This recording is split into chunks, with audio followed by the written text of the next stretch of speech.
ਅਸੀਂ ਵਾਰਨਿੰਗ ਦਿੰਨੇ ਆ ਕੈਪਟਨ ਅਮਰਿੰਦਰ ਸਿੰਘ ਨੂੰ, ਅਗਰ ਤੂੰ ਚਾਹਣਾ ਹੈ ਕਿ ਮੈਂ ਕੋਈ ਸਮਝੌਤਾ ਕਰਨਾ ਜਾਂ ਕਰਾਉਣਾ ਹੈ ਤਾਂ ਗੱਲ ਸੁਣ ਲੈ। 3 ਕਾਨੂੰਨ ਰੱਦ ਕਰਨੇ ਆ। ਐਮਐਸਪੀ ਦੀ ਗਰੰਟੀ ਦਾ ਕਾਨੂੰਨ ਲੈਣ ਵਾਸਤੇ ਆਏ ਆ ਲੋਕ। ਅਗਰ ਸੋਚਦਾ ਹੋਵੇ ਕੈਪਟਨ ਅਮਰਿੰਦਰ ਸਿੰਘ ਕਿ ਮੈਂ ਵਿੱਚ ਵਿਚਾਲੇ ਦੀ ਕੋਈ ਗੱਲ ਕਰਾਂਗਾ, ਮੇਰਾ ਖਿਆਲ ਹੈ ਵਿੱਚ ਵਿਚਾਲੇ ਦੀ ਕੋਈ ਗੱਲ ਹੋ ਨਹੀਂ ਸਕਣੀ। ਚਾਹੇ ਤਾਂ ਭਾਰਤ ਸਰਕਾਰ ਆਪਣੇ ਆਪ ਰੱਦ ਕਰ ਦੇ, ਚਾਹੇ ਆਪਦੇ ਉਸ ਚੇਲਿਆਂ ਨੂੰ ਵਿੱਚ ਪਵਾ ਕੇ ਕਰ ਲੈ। ਕੈਪਟਨ ਅਮਰਿੰਦਰ ਸਿੰਘ ਕਹਿੰਦਾ ਹੈ ਕਿ 13 ਕਿਸਾਨ ਜਥੇਬੰਦੀਆਂ ਮੇਰੇ ਲਿੰਕ 'ਚ ਨੇ। ਬਿਲਕੁਲ ਮੋਰਚੇ ਨੂੰ ਬਦਨਾਮ ਕਰਨ ਦੇ ਲਈ, ਮੋਰਚੇ ਨੂੰ ਖਰਾਬ ਕਰਨ ਲਈ ਅਜਿਹੀਆਂ ਚਾਲਾਂ ਚੱਲੀਆਂ ਜਾ ਰਹੀਆਂ ਨੇ। ਪੰਜਾਬ ਵਿਚਲੀਆਂ 9 ਸਹਿਕਾਰੀ ਖੰਡ ਮਿੱਲਾਂ ਵੱਲੋਂ ਗੰਨਾ ਕਾਸ਼ਤਕਾਰਾਂ ਨੂੰ ਬਣਦੀ ਕੁੱਲ ਅਦਾਇਗੀ ਦਾ ਭੁਗਤਾਨ ਸਤੰਬਰ ਦੇ ਪਹਿਲੇ ਹਫ਼ਤੇ ਗੰਨਾ ਕਾਸ਼ਤਕਾਰਾਂ ਨੂੰ ਕਰ ਦਿੱਤੀ ਗਈ ਹੈ। ਸਹਿਕਾਰਿਤਾ ਵਿਭਾਗ ਕਿਸਾਨਾਂ ਦੀ ਭਲਾਈ ਲਈ ਵਚਨਬੱਧ ਹੈ ਤੇ ਉਹਨਾਂ ਦੀ ਬਕਾਇਆ ਰਾਸ਼ੀ ਦੀ ਮੁਕੰਮਲ ਅਦਾਇਗੀ ਲਈ ਸਰਕਾਰ ਵੱਲੋਂ ਸਾਲ 2021-2022 ਦੇ ਬਜਟ ਵਿੱਚ 300 ਕਰੋੜ ਰੁਪਏ ਦਾ ਪ੍ਰਾਵਧਾਨ ਕੀਤਾ ਗਿਆ ਹੈ। ਸੂਬੇ ਵਿਚਲੀਆਂ 9 ਸਹਿਕਾਰੀ ਖੰਡ ਮਿੱਲਾਂ ਵੱਲੋਂ ਸਾਲ 2019-2020 ਦੀ ਬਣਦੀ ਕੁੱਲ ਅਦਾਇਗੀ 486.24 ਕਰੋੜ ਰੁਪਏ ਪਹਿਲਾਂ ਹੀ ਗੰਨਾ ਕਾਸ਼ਤਕਾਰਾਂ ਨੂੰ ਕੀਤੀ ਜਾ ਚੁੱਕੀ ਹੈ। 2020-2021 ਦੀ ਬਣਦੀ ਕੁੱਲ ਰਾਸ਼ੀ 472.10 ਕਰੋੜ ਰੁਪਏ ਵਿੱਚੋਂ 470.25 ਕਰੋੜ ਰੁਪਏ ਦਾ ਪਹਿਲਾਂ ਹੀ ਭੁਗਤਾਨ ਹੋ ਚੁੱਕਾ ਹੈ। ਭਾਰਤ ਸਰਕਾਰ ਵੱਲੋਂ ਬਾਕੀ ਭੁਗਤਾਨ ਮਿਲਣ ਉੱਤੇ ਬਕਾਇਆ ਰਾਸ਼ੀ 1 ਕਰੋੜ 85 ਲੱਖ ਰੁਪਏ ਵੀ ਅਦਾ ਕਰ ਦਿੱਤੀ ਜਾਵੇਗੀ। मैं Paramvir Singh sugar mill Bhogpur chairman ते असीं जिहड़ा पिछले साल जिन्ना भी गन्ना पीड़िया ते असीं उहदी नगद भुगतान किया गया। असीं पंजाब सरकार दा धन्नवाद करदे हां। साडे जिहड़ा गन्ने दा भाव सी 310 ਤੋਂ 360 ਕੀਤਾ।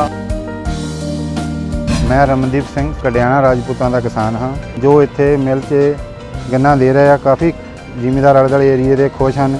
ਬਾਕੀ ਸਰਕਾਰ ਨੇ ਜਿਹੜਾ 310 ਰੁਪਏ ਤੋਂ 360 ਰੁਪਏ ਗੰਨੇ ਦਾ ਰੇਟ ਕੀਤਾ, ਅਸੀਂ ਸਰਕਾਰ ਦਾ ਬਹੁਤ-ਬਹੁਤ ਧੰਨਵਾਦ ਕਰਦੇ ਹਾਂ। ਸਹਿਕਾਰੀ ਖੰਡ ਮਿੱਲਾਂ ਵੱਲੋਂ ਭਾਰਤ ਸਰਕਾਰ ਵੱਲੋਂ ਜਾਰੀ ਕੀਤੀ ਜਾਂਦੀ ਸ਼ੂਗਰ ਐਕਸਪੋਰਟ ਸਬਸਿਡੀ ਤੇ ਬਫਰ ਸਟਾਕ ਸਬਸਿਡੀ ਦੀ ਰਾਸ਼ੀ ਭਾਰਤ ਸਰਕਾਰ ਦੀਆਂ ਹਦਾਇਤਾਂ ਅਨੁਸਾਰ ਗੰਨੇ ਦੀ ਅਦਾਇਗੀ ਲਈ ਸਿੱਧੇ ਤੌਰ ਤੇ ਗੰਨਾ ਕਾਸ਼ਤਕਾਰਾਂ ਦੇ ਖਾਤੇ 'ਚ ਤਬਦੀਲ ਕੀਤੀ ਜਾਂਦੀ ਹੈ। मैं किसान बलविंदर सिंह पडोरी निजरा। मैं पंजाब सरकार दा बहुत धन्नवादी हाँ, जिन्हें 310 रुपये तो रेट बढ़ा के 360 रुपये कर दिता। पिछले सालों दौरान ये पहली बार होएगा बकाया पेमेंट अज शाम तक हो जाएगी, जो सितंबर दे पहले हफ्ते च करन दा वादा सी।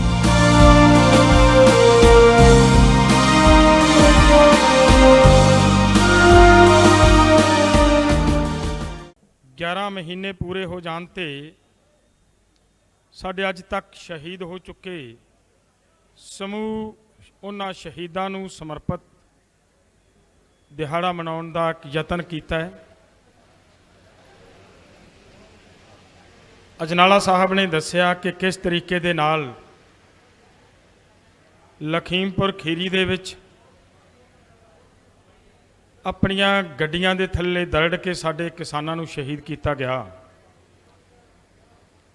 ते जिस वेले बीजेपी दी सारे वर्ल्ड दे विच थू थू होनी शुरू हुई,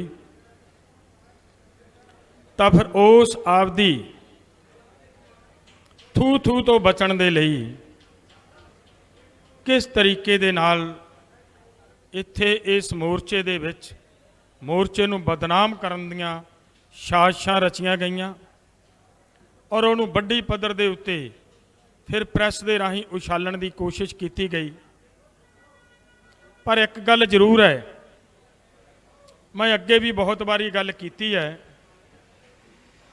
कि इस मोर्चे दे उत्ते उस अकाल पुरख वाहिगुरू दी एडी वड्डी रहमत है, एडी वड्डी दया है कि अज तक जिन्ने भी षडयंत्र रचन की कोशिश की बीजेपी ने वो हर षडयंत्र दे विच नंगे होए ने और उन्हां दा हर जिहड़ी चाल चली गई है वो कोई भी चाल अज तक सफल नहीं हुई।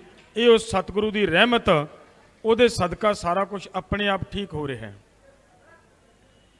ਦੋਸਤੋ, ਇਹ ਜਿਹੜਾ ਮੋਰਚਾ ਹੈ, ਮੈਂ ਗੱਲ ਕਲੀਅਰ ਕਰ ਦੇਣੀ ਚਾਹਣਾ, ਇਹ ਕਿਸੇ ਇੱਕ ਧਰਮ ਦਾ ਨਹੀਂ, ਇਹ ਕਿਸੇ ਇੱਕ ਜਾਤੀ ਦਾ ਨਹੀਂ, ਇਹ ਕਿਸੇ ਇੱਕ ਫਿਰਕੇ ਦਾ ਨਹੀਂ, ਇਹ ਕਿਸੇ ਇੱਕ ਸਟੇਟ ਦਾ ਨਹੀਂ, ਤੇ ਇਹ ਕਿਸੇ ਇੱਕ ਜਥੇਬੰਦੀ ਦਾ ਨਹੀਂ। ਇੱਕ ਜਥੇਬੰਦੀਆਂ ਦੇ ਬਹੁਤ ਵੱਡੇ ਸੁਮੇਲ ਦੇ ਰਾਹੀਂ ਚਲਾਇਆ ਜਾ ਰਿਹਾ ਇੱਕ ਜਨਤਕ ਮੋਰਚਾ ਹੈ, ਆਮ ਲੋਕਾਂ ਦਾ ਮੋਰਚਾ ਹੈ। ਔਰ ਇਸ ਮੋਰਚੇ ਦੇ ਵਿੱਚ ਸ਼ੁਰੂ ਤੋਂ ਲੈ ਕੇ ਵੱਡੀ ਪੱਧਰ ਦੇ ਉੱਤੇ, ਆਪਣੇ ਪੱਧਰ ਦੇ ਉੱਤੇ, ਭਾਵੇਂ ਉਹ ਮੋਰਚੇ ਦਾ ਹਿੱਸਾ ਰਹੇ ਜਾਂ ਨਾ ਰਹੇ, ਲੇਕਿਨ ਸਹਿਯੋਗ ਬਹੁਤ ਵੱਡੀ ਪੱਧਰ ਦੇ ਉੱਤੇ ਪੂਰੇ ਦੇਸ਼ ਦੇ ਵਿੱਚੋਂ ਨਹੀਂ, ਵਿਦੇਸ਼ਾਂ ਦੇ ਵਿੱਚੋਂ ਵੀ ਇਹਦੇ ਤੇ ਸਹਿਯੋਗ ਮਿਲਿਆ। ਇਸ ਮੋਰਚੇ ਨੂੰ ਵੱਡੀ ਪੱਧਰ ਦੇ ਉੱਤੇ ਇੱਥੇ ਲੰਗਰਾਂ ਦੀ ਸੇਵਾ ਹੋਈ, ਕੰਬਲਾਂ ਦੀ ਸੇਵਾ ਹੋਈ, ਹੋਰ ਤਰ੍ਹਾਂ ਤਰ੍ਹਾਂ ਦੀਆਂ ਸੇਵਾਵਾਂ ਹੋਈਆਂ, ਔਰ ਕੋਈ ਪਿੱਛੇ ਨਹੀਂ ਰਿਹਾ। ਸਾਡੇ NRI ਵੀਰਾਂ ਨੇ ਦਿਹਾੜੀਆਂ ਕਰਕੇ, ਮਿਹਨਤਾਂ ਕਰਕੇ, ਮਜ਼ਦੂਰੀਆਂ ਕਰਕੇ, ਇੱਕ ਇੱਕ ਟਕਾ ਇਕੱਠਾ ਕਰਕੇ ਇਸ ਮੋਰਚੇ ਨੂੰ ਬਲ ਦੇਣ ਦੀ, ਤਾਕਤ ਦੇਣ ਦੀ ਕੋਸ਼ਿਸ਼ ਕੀਤੀ ਹੈ। ਉਹ ਸਾਰੇ ਵੀਰਾਂ ਦਾ ਮੋਰਚੇ ਵੱਲੋਂ ਧੰਨਵਾਦੀ ਹੈ, ਤਹਿ ਦਿਲੋਂ ਧੰਨਵਾਦ ਕਰਦੇ ਹਾਂ। ਇੱਥੇ ਮੇਰੀ ਹੱਥ ਬੰਨ੍ਹ ਕੇ ਬੇਨਤੀ ਹੈ ਕਿ ਇਸ ਮੋਰਚੇ ਨੂੰ ਕੋਈ ਵੀ ਇੱਕ ਰੰਗ ਦਾ ਨਾ ਸਮਝੇ ਕਿ ਕਿਸੇ ਇੱਕ ਰੰਗ ਦਾ ਮੋਰਚਾ ਹੈ। ਇਹ ਸਾਰਿਆਂ ਦਾ ਸਾਂਝਾ ਮੋਰਚਾ ਹੈ, ਸਾਰੇ ਮਿਲ ਕੇ ਲੜਾਂਗੇ ਤੇ ਰਲ ਕੇ ਜਿੱਤਾਂਗੇ। ਅਗਰ ਅਸੀਂ ਇਹਦੇ ਵਿੱਚ ਵਖਰੇਵੇਂ ਤੇ ਲਾਈਨਾਂ ਖਿੱਚਣ ਲੱਗੇ ਤਾਂ ਮੈਨੂੰ ਲੱਗਦਾ ਅਸੀਂ ਆਪਸ ਵਿੱਚ ਉਲਝ ਜਾਵਾਂਗੇ।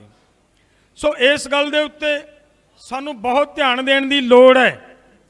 ਤੁਸੀਂ ਪਿਛਲੇ ਸਮੇਂ ਤੋਂ ਇੱਕ ਉਹ ਮਗਰਲੇ ਪਾਸੇ ਇੱਕ ਲੰਗਰ ਚੱਲ ਰਿਹਾ, ਜਿਸ ਦਿਨ ਤੋਂ ਇਹ ਮੋਰਚਾ ਸ਼ੁਰੂ ਹੋਇਆ ਹੈ, ਉਹ ਸਾਡੇ ਵੀਰ ਦਰਸ਼ਨ ਸਿੰਘ ਧਾਲੀਵਾਲ, ਲਗਾਤਾਰ NRI ਵੀਰ ਬਾਹਰ ਬੈਠੇ ਨੇ, ਉਹਨਾਂ ਨੂੰ ਕੀ ਲੋੜ ਪਈ ਹੈ ਇੱਥੇ ਆ ਕੇ ਇੰਨਾ ਪੈਸਾ ਇਨਵੈਸਟ ਕਰਨ ਦੀ? ਕੀ ਲੈਣਾ ਉਹਨਾਂ ਨੇ? ਬਾਹਰ ਵੈਲ ਸੈਟਲਡ ਨੇ, ਔਰ ਇੱਥੇ ਆ ਕੇ ਇਸ ਮੋਰਚੇ ਨੂੰ ਤਾਕਤ ਦੇ ਰਹੇ ਨੇ। ਸਰਦੀਆਂ ਦੇ ਦਿਨਾਂ 'ਚ ਜਿਸ ਵੇਲੇ ਲੋਕਾਂ ਨੂੰ ਸ਼ੈਲਟਰ ਦੀ ਲੋੜ ਸੀ, ਉਹਨਾਂ ਨੇ ਵੱਡੀ ਪੱਧਰ ਦੇ ਉੱਤੇ ਉੱਥੇ ਸ਼ੈਲਟਰ ਹੋਮ ਕ੍ਰੀਏਟ ਕਰਕੇ ਲੋਕਾਂ ਨੂੰ ਉਹਦੇ ਵਿੱਚ ਰਾਤਾਂ ਕੱਟਣ ਲਈ ਆਪਦਾ ਪ੍ਰਬੰਧ ਕਰਕੇ ਦਿੱਤਾ। ਔਰ ਅੱਜ ਹੋਇਆ ਕੀ ਹੈ? ਅੱਜ ਸਾਡੀਆਂ ਸਰਕਾਰਾਂ ਕਿੱਥੇ ਚਲੀਆਂ ਗਈਆਂ, ਕਿੰਨੀਆਂ ਗਿਰ ਗਈਆਂ? ਇਹੀ ਸੰਸਥਾਵਾਂ, ਇਹੀ ਲੰਗਰ ਲਾਉਣ ਵਾਲੇ ਵੀਰ, ਜਿਸ ਵੇਲੇ ਕੇਰਲਾ ਦੇ ਵਿੱਚ ਹੜ੍ਹ ਨਾਲ ਲੋਕ ਮਰਦੇ ਆ, ਜਿਸ ਵੇਲੇ ਉੜੀਸਾ 'ਚ ਇਹਨਾਂ ਦੀ ਲੋੜ ਸੀ, ਤਾਂ ਇਹ ਦੇਸ਼ ਭਗਤ ਨਜ਼ਰ ਆਏ। ਔਰ ਜੇਕਰ ਅੱਜ ਇਹਨਾਂ ਲੋਕਾਂ ਨੂੰ, ਜਿਹੜੇ ਦੇਸ਼ ਦੀ ਰੋਜੀ ਰੋਟੀ ਦੀ ਲੜਾਈ ਲੜ ਰਹੇ ਨੇ, ਔਰ ਜਿਨ੍ਹਾਂ ਨੇ ਦੇਸ਼ ਨੂੰ ਆਤਮ ਸਮਰਪਣ ਕੀਤਾ ਹੈ, ਜਿਨ੍ਹਾਂ ਨੇ ਦੇਸ਼ ਨੂੰ ਆਤਮ ਨਿਰਭਰ ਕੀਤਾ ਹੈ, ਆਪਦੇ ਪੈਰਾਂ ਤੇ ਖੜੇ ਕੀਤਾ ਹੈ ਕਿ ਰੋਟੀ ਖਾ ਸਕੇ ਦੇਸ਼, ਜੇ ਅੱਜ ਉਹਨਾਂ ਨੇ ਮੋਰਚਾ ਲਾਇਆ ਤੇ ਜੇ ਉਹਨਾਂ ਦੀ ਮਦਦ ਦੇ ਲਈ ਉਹੀ ਸੰਸਥਾਵਾਂ ਆਈਆਂ, ਉਹੀ ਉਹ ਵੀਰ ਆਏ ਤੇ ਉਹਨਾਂ ਨੂੰ ANI ਵਰਗਿਆਂ ਦੇ ਨੋਟਿਸ ਆਏ, ਔਰ ਉਹਨਾਂ ਲੋਕਾਂ ਨੂੰ ਦੇਸ਼ ਧਰੋਹੀ ਕਿਹਾ ਗਿਆ ਸਾਡੀ ਸਰਕਾਰ ਵੱਲੋਂ। ਔਰ ਮੈਂ ਉਸ ਵੀਰ ਦਾ ਬਕਾਇਦਾ ਵਿਸ਼ੇਸ਼ ਨਾਂ ਇਸ ਕਰਕੇ ਲਿਆ ਕਿ 2-4 ਦਿਨ ਪਹਿਲਾਂ ਉਹ ਵੀਰ ਸਾਡਾ ਆਪਣੀ ਭਤੀਜੀ ਦੀ ਸ਼ਾਦੀ ਦੇ ਮੌਕੇ ਤੇ ਇੱਥੇ ਬਾਹਰ ਤੋਂ ਵਾਪਸ ਆਇਆ ਤੇ ਉਹਨੂੰ ਸਾਡੇ ਦਿੱਲੀ ਦੇ 에ਅਰਪੋਰਟ ਤੇ ਉਤਰ ਨਹੀਂ ਦਿੱਤਾ। 5 ਘੰਟੇ ਬਿਠਾ ਕੇ ਵਾਪਸ ਮੋੜਤਾ। ਕੀ ਕਿਹਾ ਕਿ ਤੂੰ ਇੱਥੇ ਅੰਦੋਲਨਕਾਰੀਆਂ ਲਈ ਲੰਗਰ ਲਾ ਰਿਹਾ ਹੈ, ਅੰਦੋਲਨਕਾਰੀਆਂ ਦੀ ਸਪੋਰਟ ਕਰ ਰਿਹਾ ਹੈ, ਇਸ ਕਰਕੇ ਤੂੰ ਨਹੀਂ ਉਤਰ ਸਕਦਾ, ਵਾਪਸ ਚਲਿਆ ਜਾ। ਉਹਨੂੰ ਵਾਪਸ ਭੇਜਿਆ।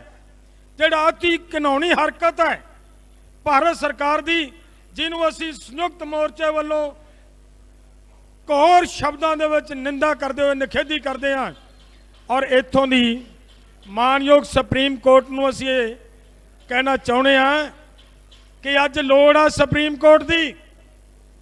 ਅੱਜ ਜਦੋਂ ਰਸਤੇ ਚੱਲਦੇ ਆ, ਉਸ ਵੇਲੇ ਬਿਨਾਂ ਲੋੜੋਂ ਪਾਈਆਂ ਗਈਆਂ ਐਪਲੀਕੇਸ਼ਨਾਂ ਦੇ ਉੱਤੇ ਮੋਰਚੇ ਨੂੰ ਖਰਾਬ ਕਰਨ ਦੇ ਲਈ, ਮੋਰਚੇ ਨੂੰ ਅੰਡਰ ਪ੍ਰੈਸ਼ਰ ਕਰਨ ਦੇ ਲਈ ਬਹੁਤ ਕੁਝ ਹੋ ਰਿਹਾ ਹੈ, ਪਰ ਅੱਜ ਲੋੜ ਸੀ ਸੁਪਰੀਮ ਕੋਰਟ ਦੀ ਇੱਥੇ, ਅੱਜ ਲੋੜ ਸੀ ਭਾਰਤ ਦੇ ਰਾਸ਼ਟਰਪਤੀ ਨੂੰ ਇੱਥੇ ਵਿੱਚ ਇੰਟਰਫੀਅਰ ਕਰਨ ਦੀ ਕਿ ਕਿਉਂ ਉਸ ਵਿਅਕਤੀ ਨੂੰ ਮੋੜਿਆ ਗਿਆ, ਉਹ ਕੀ ਗੁਨਾਹ ਕੀਤਾ ਹੈ, ਕੀ ਉਹ ਤਾਲਿਬਾਨੀ ਹੈ, ਕੀ ਉਹ ਵਿਦੇਸ਼ੀ ਹੈ, ਕੀ ਉਹ ਭਾਰਤੀ ਨਹੀਂ, ਕਿਉਂ ਉਸ ਆਦਮੀ ਨੂੰ ਇੱਥੋਂ ਮੋੜਿਆ ਗਿਆ। ਔਰ ਅਸੀਂ ਮੰਗ ਕਰਦੇ ਹਾਂ ਰਾਸ਼ਟਰਪਤੀ ਦੇ ਕੋਲੋਂ ਕਿ ਕਿਰਪਾ ਕਰੇ ਸਾਡੇ ਉਸ ਵੀਰ ਨੂੰ, ਉਸ ਬੇਟੀ ਦੀ, ਆਪਦੀ ਭਤੀਜੀ ਦੀ ਸ਼ਾਦੀ ਦੇ ਵਿੱਚ ਮੁੜ ਦੁਬਾਰਾ ਸ਼ਾਮਲ ਕਰਵਾਉਣ। ਅਜਿਹਾ ਕਰਨ ਜੇ ਕਰਦੇ ਰਹੇ ਤਾਂ ਇਹ ਸਮਝਿਆ ਜਾਏਗਾ ਕਿ ਇੱਕ ਫਿਰਕੇ ਦੇ ਲੋਕਾਂ ਦੇ ਨਾਲ ਇੱਥੋਂ ਦੀ ਸਰਕਾਰ ਹੈ ਜਿਹੜੀ ਉਹ ਬੇਗਾਨਗੀ ਦਾ ਅਹਿਸਾਸ ਕਰਵਾਉਣ ਦਾ ਯਤਨ ਕਰ ਰਹੀ ਹੈ। ਪਰ ਇਹ ਨਾ ਭੁੱਲੇ ਇਹ ਸਰਕਾਰ ਕਿ ਇਹਨਾਂ ਲੋਕਾਂ ਦੇ ਨਾਲ, ਇਹਨਾਂ ਲੋਕਾਂ ਨੂੰ ਬੇਗਾਨਗੀ ਦਾ ਅਹਿਸਾਸ ਕਰਵਾ ਕੇ ਇੱਥੇ ਹਿੰਦੂਤਵ ਦਾ ਪੱਤਾ ਖੇਡ ਜਾਣਗੇ। ਨਹੀਂ ਖੇਡਿਆ ਜਾਣਾ, ਇਹ ਨਹੀਂ ਖੇਡਿਆ ਜਾਣਾ। ਇਹ ਬਿਲਕੁਲ ਪੱਤਾ ਫੇਲ ਹੋ ਚੁੱਕਿਆ ਤੁਹਾਡਾ। ਪੂਰਾ ਵਰਲਡ, ਪੂਰਾ ਦੇਸ਼ ਤੇ ਜਾਗਿਆ ਹੀ ਜਾਗਿਆ ਹੈ। ਅੱਜ ਤੁਹਾਡੇ ਆਪ ਦੇ ਤੁਹਾਨੂੰ ਗਾਲਾਂ ਕੱਢਣੀਆਂ ਸ਼ੁਰੂ ਕਰ ਰਹੇ ਨੇ, ਤੁਹਾਡੇ ਖਿਲਾਫ ਉੱਠ ਕੇ ਖੜੇ ਹੋਣੇ ਸ਼ੁਰੂ ਹੋਏ ਆ। ਸੋ ਇਸ ਕਰਕੇ ਮੈਂ ਫਿਰ ਦੁਬਾਰਾ ਸੰਯੁਕਤ ਮੋਰਚੇ ਵੱਲੋਂ ਅਸੀਂ ਅਪੀਲ ਕਰਾਂਗੇ ਰਾਸ਼ਟਰਪਤੀ ਜੀ ਨੂੰ ਕਿ ਤੁਰੰਤ ਸਾਡੇ ਉਸ ਵੀਰ ਨੂੰ ਇੱਥੇ ਉਸ ਬੇਟੀ ਦੀ ਸ਼ਾਦੀ ਦੇ ਵਿੱਚ ਸ਼ਾਮਲ ਕਰਵਾਉਣ। ਨਾਲ ਅਗਲੀ ਗੱਲ ਮੇਰੀ ਇਹ ਵੀ ਅਪੀਲ ਹੈ ਕਿ 2 ਦਿਨ ਤੋਂ ਮੈਂ ਪਿਛਲੇ ਹਫਤੇ ਤੋਂ ਹਸਪੀਟਲ ਦੇ ਵਿੱਚ ਸੀ, ਮੈਂ ਕੱਲ ਆਇਆ ਮੋਰਚੇ 'ਚ। ਇੱਕ ਖਬਰ ਆਈ, ਕਹਿੰਦੇ ਕੈਪਟਨ ਅਮਰਿੰਦਰ ਸਿੰਘ ਕਹਿੰਦਾ ਹੈ ਕਿ 13 ਕਿਸਾਨ ਜਥੇਬੰਦੀਆਂ ਮੇਰੇ ਲਿੰਕ 'ਚ ਨੇ। ਦੋਸਤੋ, ਬਿਲਕੁਲ ਮੋਰਚੇ ਨੂੰ ਬਦਨਾਮ ਕਰਨ ਦੇ ਲਈ, ਮੋਰਚੇ ਨੂੰ ਖਰਾਬ ਕਰਨ ਲਈ ਅਜਿਹੀਆਂ ਚਾਲਾਂ ਚੱਲੀਆਂ ਜਾ ਰਹੀਆਂ ਨੇ। ਮੈਂ ਅੱਜ ਪ੍ਰੈਸ ਦੇ ਵਿੱਚ ਵੀ ਗੱਲ ਆਈ ਆ, ਮੈਂ ਕਿਹਾ ਕਿ ਕੈਪਟਨ ਅਮਰਿੰਦਰ ਸਿੰਘ ਸਾਬਤ ਕਰੇ, ਜਨਤਕ ਕਰੇ ਉਹ ਗੱਲਾਂ ਜਿਹੜੀਆਂ ਉੱਥੋਂ ਬੈਠਾ ਅਖਬਾਰਾਂ ਦੇ ਵਿੱਚ ਕਹਿ ਰਿਹਾ, ਨਾ ਲਵੇ ਉਹਨਾਂ ਜਥੇਬੰਦੀਆਂ ਦਾ, ਜਿਹੜੀਆਂ ਜਥੇਬੰਦੀਆਂ ਦੀ ਇਹ ਗੱਲ ਕਰਦਾ ਹੈ। ਕੋਈ ਮਤਲਬ ਨਹੀਂ ਦੋਸਤੋ। ਸਾਰੇ ਇਕਜੁੱਟਾ ਤੇ ਅਸੀਂ ਵਾਰਨਿੰਗ ਦਿੰਦੇ ਆ ਕੈਪਟਨ ਅਮਰਿੰਦਰ ਸਿੰਘ ਨੂੰ ਕਿ ਅਸੀਂ ਕੋਈ ਪਰਵਾਹ ਨਹੀਂ, ਮੋਰਚਾ ਲਾ ਕੇ ਬੈਠੇ ਆ। ਅਗਰ ਤੁਸੀਂ ਚਾਹੁੰਦੇ ਹੋ, ਤੂੰ ਚਾਹੁੰਦਾ ਹੈ ਕਿ ਮੈਂ ਕੋਈ ਸਮਝੌਤਾ ਕਰਨਾ ਜਾਂ ਕਰਾਉਣਾ ਹੈ ਤਾਂ ਗੱਲ ਸੁਣ ਲੈ। 3 ਕਾਨੂੰਨ ਰੱਦ ਕਰਨੇ ਆ। MSP ਦੀ ਗਰੰਟੀ ਦਾ ਕਾਨੂੰਨ ਲੈਣ ਵਾਸਤੇ ਆਏ ਆ ਲੋਕ। ਅਗਰ ਸੋਚਦਾ ਹੋਵੇ ਕੈਪਟਨ ਅਮਰਿੰਦਰ ਸਿੰਘ ਕਿ ਮੈਂ ਵਿੱਚ ਵਿਚਾਲੇ ਦੀ ਕੋਈ ਗੱਲ ਕਰਾਂਗਾ, ਮੇਰਾ ਖਿਆਲ ਹੈ ਵਿੱਚ ਵਿਚਾਲੇ ਦੀ ਕੋਈ ਗੱਲ ਹੋ ਨਹੀਂ ਸਕਣੀ।